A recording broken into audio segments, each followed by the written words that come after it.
বিসমিল্লাহির রহমানির রহিম। প্রিয় শিক্ষার্থীরা, আজকে আমরা হিসাব বিজ্ঞান বইয়ের দ্বিতীয় অধ্যায়ের সৃজনশীল এক প্রশ্ন সমাধান শিখব। সৃজনশীল এক প্রশ্নটা হলো, রিফাত এন্টারপ্রাইজ একটি ব্যবসা প্রতিষ্ঠান। 2017 সালের ডিসেম্বর মাসে উক্ত ব্যবসা প্রতিষ্ঠানের ঘটনাগুলো সংঘটিত হয়েছে। ডিসেম্বর 1, 5 লক্ষ টাকা নিয়ে ব্যবসা শুরু করা হলো। ডিসেম্বর 3, ব্যাংকে 50,000 টাকা নিয়ে একটি হিসাব খোলা হলো। ডিসেম্বর 5, ধারে পণ্য ক্রয় 25,000 টাকা। ডিসেম্বর 7, নগদে পণ্য বিক্রয় 45,000 টাকা। 10 তারিখ, মালিক ব্যাংক হতে ব্যক্তিগত প্রয়োজনে ঋণ গ্রহণ 40,000 টাকা। 25, 45,000 টাকার আসবাবপত্র ক্রয়ের ফরমাইশ প্রদান। 20, পাওনাদারকে পরিশোধ 15,000 টাকা। ব্যবসায়িক লেনদেন নয়। ক নম্বর প্রশ্ন, ব্যবসায়িক লেনদেন নয় এমন ঘটনাসমূহ চিহ্নিত করে মোট পরিমাণ নির্ণয় করো। খ নম্বর প্রশ্ন, ঘটনাসমূহ হতে লেনদেন চিহ্নিত করে সমীকরণ পদ্ধতিতে তার কারণ সহ ব্যাখ্যা করো। গ নম্বর প্রশ্ন, হিসাব সমীকরণের উপর লেনদেনের প্রভাব দেখাও। প্রথমে আমাদের প্রশ্নটা রইল যে লেনদেন নয় এমন ঘটনাসমূহ চিহ্নিত করে তার পরিমাণ নির্ণয় করো। এখন দেখি আমরা ঘটনাগুলো পড়ি, কোন কোনটা লেনদেন কোন কোনটা লেনদেন নয়। যেহেতু আমাদের কিছু কৌশল ছিল লেনদেন চেনার। লেনদেন চেনার কৌশলের ভিতরে ছিল ঘটনা থেকে কি আসলো আর কি গেল। যদি প্রশ্নগুলোর উত্তর পাই, যদি দুইটার উত্তর পাই তাহলেও লেনদেন হবে, যদি একটার উত্তর পাই তাহলেও লেনদেন হবে, যদি দুইটার একটিরও যদি উত্তর না পাই তাহলে লেনদেন হবে না। দেখো, ডিসেম্বরের 1 তারিখের লেনদেন ছিল 5 লক্ষ টাকা নিয়ে সে ব্যবসা শুরু করলো। তাহলে যখন তোমরা অঙ্কগুলো করবা তখন মনে করবা তোমরা নিজের একটা প্রতিষ্ঠান, মালিক মনে করলে কিন্তু অঙ্ক করতে পারবা না বা অঙ্ক হবে না। মনে করতে হবে তোমরা নিজেরই একজন প্রতিষ্ঠান। যেহেতু 5 লক্ষ টাকা নিয়ে ব্যবসা শুরু করা হলো প্রতিষ্ঠানের, মানে তোমার কাছে 5 লক্ষ টাকা আসছে, কী হিসাবে আসছে? মূলধন হিসাবে আসছে। কী আসলো? নগদ টাকা আসলো। তাহলে যেহেতু এখানে নগদ টাকা আসছে এবং কিছুই যায় না, যেহেতু কি আসলো? নগদ টাকা আসলো। কী হিসাবে আসছে? মূলধন হিসাবে। তাহলে যেহেতু নগদ টাকা আসছে তাহলে ইহা একটি প্রতিষ্ঠান, যেহেতু নগদ টাকা আসছে বা নগদ টাকা নিয়ে সে ব্যবসা শুরু করছে, ইহা একটি লেনদেন। তাহলে আমরা 1 নম্বর ডিসেম্বরের 1 তারিখের ঘটনাটা একটা লেনদেনে পরিণত হলো। 3, ব্যাংকে 50,000 টাকা নিয়ে একটি হিসাব খোলা হলো। 50,000 টাকা নিয়ে একটা হিসাব খুলছে, প্রতিষ্ঠানের টাকা নিয়ে হিসাব করছে। তাহলে প্রতিষ্ঠানের টাকা, নগদ টাকা চলে গেছে। কি প্রতিষ্ঠানে কিন্তু কিছুই আসে নাই, কিন্তু প্রতিষ্ঠান থেকে কি চলে গেল? নগদ টাকা চলে গেল। যেহেতু প্রতিষ্ঠান থেকে নগদ টাকা চলে গেছে, তাহলে আর্থিক অবস্থার পরিবর্তন হয়েছে, তাহলে এ একটি লেনদেন হবে। 5 তারিখ, ধারে পণ্য ক্রয় 25,000 টাকা। ধারে ক্রয় করছে মানে বাকিতে টাকা এখন পর্যন্ত দেয়নি, কিন্তু পণ্যটা নিয়ে আসছে। যেহেতু পণ্য কি আসলো? পণ্য আসছে। নগদ টাকা কী গেলো? এখন পর্যন্ত কিছুই যায় নাই, তাহলে আসছে পণ্য। যেহেতু পণ্য প্রতিষ্ঠানে আসছে তাহলে একটি লেনদেন। নগদে পণ্য বিক্রয় 45,000 টাকা। নগদে যেহেতু বিক্রয় করছে, তাহলে কি আসছে? নগদে বিক্রি করলে কি নগদ টাকা আসে, আর কি চলে গেল? পণ্য চলে গেল। তাহলে দুটির উত্তর আমরা পেয়েছি, তাহলে একটি লেনদেন। 10 তারিখ, মালিক ব্যাংক হতে ব্যক্তিগত প্রয়োজনে ঋণ গ্রহণ 40,000 টাকা। ব্যক্তিগত প্রয়োজন, মালিক ব্যক্তিগত প্রয়োজন, কিন্তু প্রতিষ্ঠানের প্রয়োজনে যদি ঋণ গ্রহণ করতো তাহলে একটা লেনদেন হতো। কিন্তু যেহেতু সে ব্যক্তিগত প্রয়োজনে ঋণ আনছে ব্যাংক থেকে, তাহলে প্রতিষ্ঠানের সাথে এটার কোনো লিঙ্ক নেই। তাহলে কি আসলে? কিছুই আসে নাই, কিছুই যায় নাই। দুইটার একটারও আমরা উত্তর পাইনি, তাই ইহা লেনদেন নয়। তাহলে যেহেতু আমরা ক নম্বর প্রশ্ন হচ্ছে লেনদেন নয় এমন ঘটনাসমূহ পরিমাণ নির্ণয়, তাহলে 10 তারিখেরটা আমরা পেয়েছি। 15 তারিখ, 45,000 টাকার আসবাবপত্র ক্রয়ের ফরমাইশ প্রদান।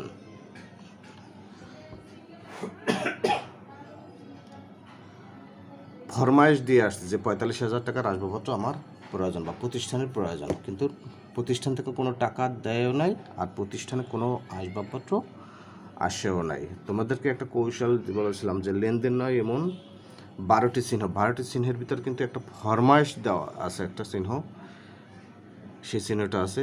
তাহলে এটাই আমরা সরাসরি ধরে নিতে পারি একটি লেনদেন নয়। তা 2 তারিখের পাইছি 10 আর 15, 20 তারিখ পাওনাদারকে পরিশোধ 15,000 টাকা। পাওনাদার প্রতিষ্ঠানের কাছে টাকা পেত, সেটা নগদ টাকা চলে গেছে পাওনাদার। এখন 2টো প্রশ্নেরই আমরা উত্তর পেয়েছি। নগদ টাকা চলে গেছে কি, নগদ টাকা চলে গেল, আর পাওনাদার পরিশোধ, পাওনাদার কমে গেল। এটা একটা লেনদেন। যেহেতু একটা নগদ টাকা প্রতিষ্ঠান থেকে চলে যাওয়ায় আর্থিক অবস্থা পরিবর্তন হয়েছে, তাই একটি লেনদেন। তাহলে আমরা পুরো 60টা বিস্তারিত আলোচনা করলাম। এখন আমরা অঙ্কে যাই, সমাধান কি দেখি, সমাধান কি লিখছে।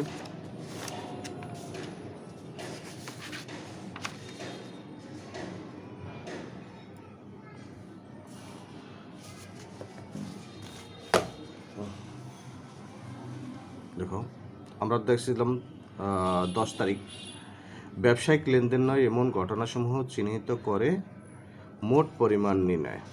আমরা পেয়েছি কিন্তু 10 আর 15 তারিখ। তাহলে আমরা কীভাবে লিখবো? আগে প্রথমে আমাদের একটা ছক করতে হবে, 4 কলামের একটা ছক করতে হবে।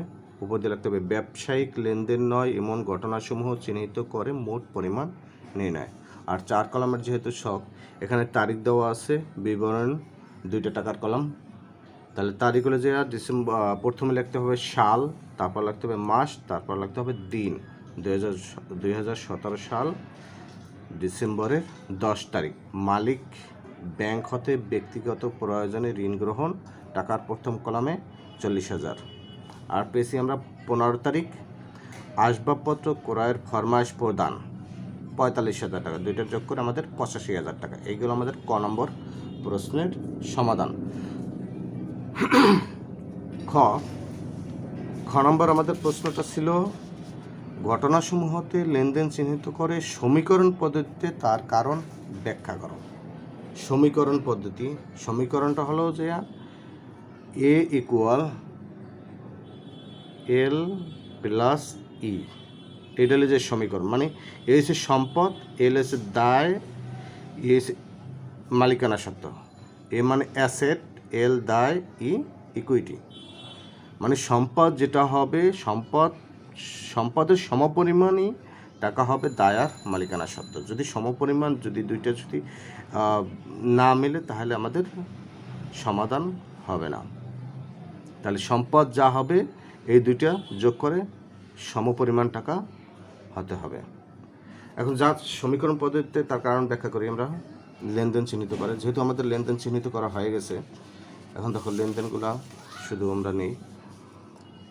ঘটনাসমূহ থেকে লেনদেন চিহ্নিত করে সমীকরণ পদ্ধতিতে তার কারণ ব্যাখ্যা করা হলো। কলাম, একটা ছক, 3 কলামের একটা ছক, তারিখ, লেনদেন কিনা, সমীকরণ পদ্ধতিতে কারণ সহ ব্যাখ্যা। তারিখ হলো যে 2017 ডিসেম্বর 1 তারিখে লেনদেনটা ছিল 5 লক্ষ টাকা নিয়ে ব্যবসা শুরু করা হলো। যেহেতু সে 5 লক্ষ টাকা নিয়ে ব্যবসা শুরু করছে, যখন যেই টাকা নিয়ে শুরু করবে সেটাই হচ্ছে তার বিনিয়োগ বা মূলধন। যেহেতু সে ডিসেম্বরের 1 তারিখে সে শুরু করছে যেটা নিয়ে, ওইটাই সে, যেহেতু প্রতিষ্ঠানে টাকা নিয়ে আসছে, তাহলে একটা লেনদেন।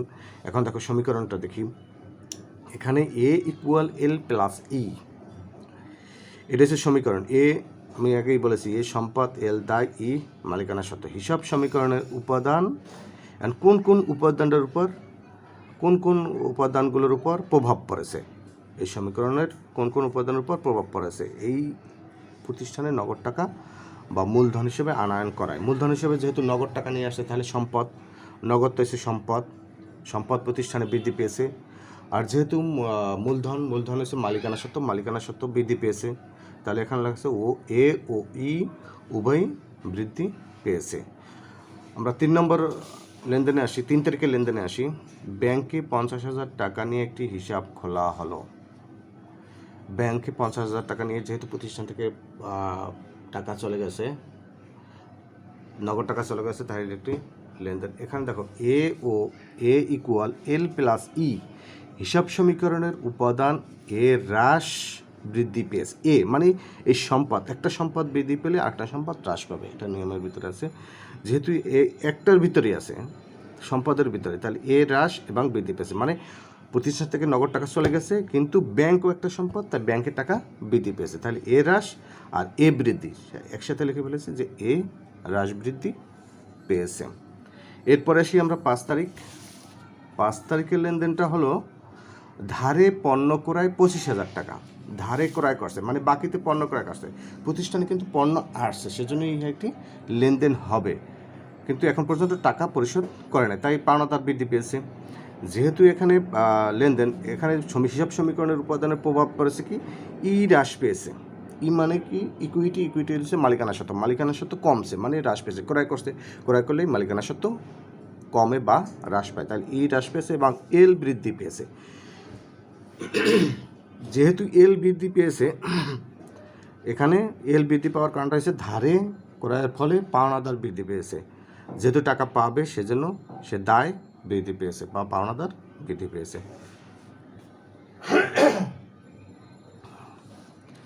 এরপরে আমরা 7 তারিখে নগদে পণ্য বিক্রয় 45,000 টাকা, নগদে বিক্রি করছে। নগদে বিক্রি করলে প্রতিষ্ঠানে কিন্তু টাকা আসে, মানে আয় বৃদ্ধি। প্রতিষ্ঠানে টাকা যদি আসে তাহলে হবে আয় বৃদ্ধি বা নগদ বৃদ্ধি পেয়েছে। এখানে দেখো 7 তারিখ লেনদেন, এখানে এ ইকুয়াল এল প্লাস ই হিসাব সমীকরণের উপাদান এ ও ই উভয় বৃদ্ধি পেয়েছে। এ মানে সম্পদ, যেহেতু নগদে বিক্রি করছে তার নগদ টাকা আসছে, নগদ টাকা বৃদ্ধি পেলেই সম্পদ বৃদ্ধি, এবং ই মানে মালিকানা সত্ত্ব বা ইকুইটি, আয় বৃদ্ধি হলে মালিকানা সত্ত্ব বৃদ্ধি পাবে, তাই এ ও ই উভয় বৃদ্ধি পেয়েছে। এখন আমরা 20 তারিখে যাই। 20 তারিখে হচ্ছে পাওনাদারকে পরিশোধ 15,000 টাকা, পাওনাদারকে পরিশোধ করছে, পাওনাদার আগে টাকা পেত, সেটা 20 তারিখে পরিশোধ করছে। যেহেতু পরিশোধ করছে নগদ টাকা চলে গেছে, কিন্তু আবার একদিকে নগদ টাকা যেমন চলে গেছে আর একদিকে একজন পাওনাদার কমে গেছে। যদি আমাদের প্রতিষ্ঠানে 2 জন পাওনাদার থাকে, তাহলে একজনের টাকা পরিশোধ করলে একজন কমে যাবে, থাকবে একজন, তাহলে এখানে একজন পাওনাদার কমে গেছে। লেনদেন, এখানে এ ইকুয়াল এল প্লাস ই হিসাব সমীকরণের উপাদান এ ও এল উভয়ই হ্রাস পেয়েছে। এ মানে সম্পদ, নগদ টাকা চলে গেছে, এল মানে দায়, পাওনাদার, একজন পাওনাদার কমে গেছে, তাহলে উভয়ই হ্রাস পেয়েছে। এই হলো আমাদের খ নম্বর প্রশ্নের সমাধান। এখন আমরা যাব গ নম্বর প্রশ্নের সমাধানে, যে গ নম্বর প্রশ্নটা হলো হিসাব সমীকরণের উপর লেনদেনের প্রভাব দেখাও।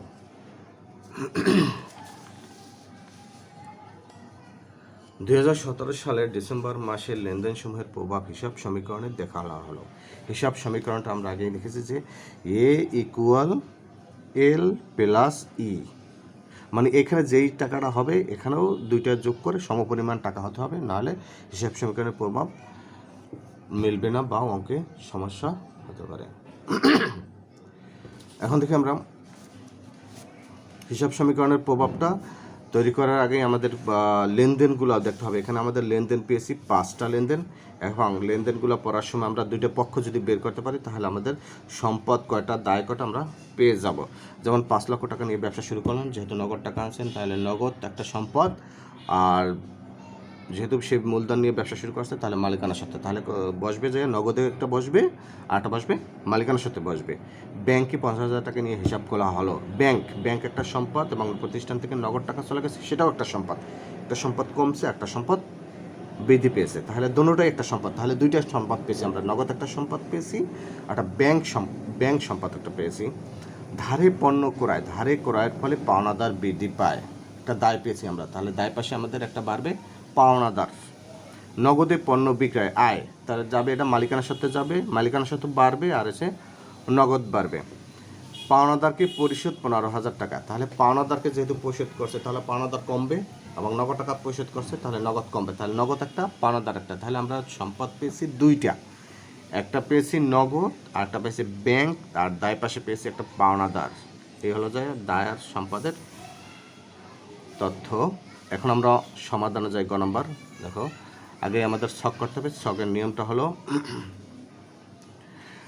প্রথমে তারিখের ঘর, তারপর উদ্ধৃতের ঘর, তারপর হচ্ছে সম্পদ,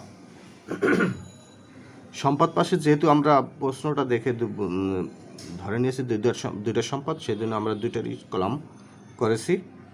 এবার সম্পদ ইকুয়ালের একটা কলম, দায় পাশে একটারই আমরা কলম করেছি পাওনাদার, তারপর যোগ চিহ্নের একটা কলম, তারপর হচ্ছে মালিকানা সত্ত্বের কলম, তারপর হচ্ছে মন্তব্যের কলম। এখন অঙ্কে আসি আমরা। 1 তারিখে ছিল 5 লক্ষ টাকা নিয়ে সে ব্যবসা শুরু করেছে, তাই 2017 ডিসেম্বর 1, যেহেতু নগদ টাকা নিয়ে ব্যবসা শুরু করেছে, নগদ টাকা প্রতিষ্ঠানে আসছে, তাহলে প্রতিষ্ঠানের নগদ বৃদ্ধি পেয়েছে 5 লক্ষ, আর একটা বৃদ্ধি পেয়েছে মালিকানা সত্ত্ব বা মূলধন বৃদ্ধি পেয়েছে। মন্তব্যের ঘরে লিখবা মূলধন আনয়ন বা মূলধন আনয়ন করা হলো, শুধু মূলধন আনয়ন লিখলেই হবে। প্রত্যেকটা তারিখ শেষে এখানে উদ্বৃত্ত নির্ণয় করতে হবে। 1 তারিখের শেষে আমরা উদ্বৃত্ত নির্ণয় করছি, উদ্বৃত্ত এখানে আছে 5 লাখ, মালিকানা সত্ত্ব করে উদ্বৃত্ত আছে 5 লাখ।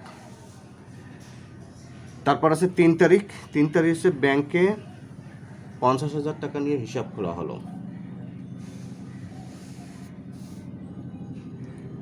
যেহেতু ব্যাংকে 50,000 টাকা নিয়ে হিসাব খুলছে, তাহলে নগদ টাকা প্রতিষ্ঠান থেকে নগদ টাকা চলে গেল 50,000, আর ব্যাংকে 50,000 টাকা বৃদ্ধি পেল। 3 তারিখ শেষে উদ্বৃত্ত 50,000 টাকা, যেহেতু নগদ টাকা চলে গেল, তাহলে থাকে 4,50,000, এখানে থাকে 50,000, আর এখানে মালিকানা সত্ত্ব করে 5 লাখ। তারপর আসি 5 তারিখ, ধারে পণ্য ক্রয় করছে, ধারে ক্রয় করলে পাওনাদার বৃদ্ধি পায় আর মালিকানা সত্ত্ব হ্রাস পায়। ক্রয় মানে হ্রাস, মানে টাকা চলে যাওয়া। যেহেতু পাওনাদার বৃদ্ধি পেয়েছে 25,000 আর মালিকানা সত্ত্ব হ্রাস পেয়েছে 25,000। উদ্বৃত্ত 4,50,000, ব্যাংক ঘরে আছে 50,000, পাওনাদার ঘরে আছে 25,000, এখানে মালিকানা সত্ত্ব করে হবে 4,75,000। মন্তব্যের ঘরে ক্রয় বা ব্যয় দেখলে হবে। 7 তারিখ, নগদে পণ্য বিক্রয় করলে নগদ টাকা আসে প্রতিষ্ঠানে, নগদ বৃদ্ধি পেয়েছে আর আয় বৃদ্ধি মানে মালিকানা সত্ত্ব বৃদ্ধি পেয়েছে। মন্তব্যের ঘরে বিক্রয় বা আয়। উদ্বৃত্ত 4,95,000, এখানে 50,000, 25,000, 5,20,000। এরপর আসি 20 তারিখ, পাওনাদার কি পরিশোধ, নগদ টাকা দিয়ে দিচ্ছে, তাহলে নগদ কমবে 15,000, আর যেহেতু পাওনাদার পরিশোধ করছে, তাহলে পাওনাদার কমবে 15,000। এখানে হলো যে উদ্বৃত্ত 4,80,000, 50,000, 10,000, 5,20,000। এরপর মোটটা হলো মোট সম্পদ দুইটা যোগ করলে হবে 5,30,000। তারপর দায় আর মালিকানা সত্ত্ব, আমাদের সূত্রের ভিতরে আছে এল প্লাস ই, এল হলো যে দায় আর ই হলো যে মালিকানা সত্ত্ব, তাহলে এই দুটো যোগ করলে হবে 5,30,000। এখানে কিন্তু দুটোটাই সমান হয়েছে আমাদের 5,30,000, তাহলে অঙ্ক আমাদের প্রুফড করা হলো বা সমীকরণ দেখানো হলো। পরবর্তী ক্লাসগুলো দেখার আমন্ত্রণ জানিয়ে আজকে এই পর্যন্তই শেষ। আল্লাহ হাফেজ।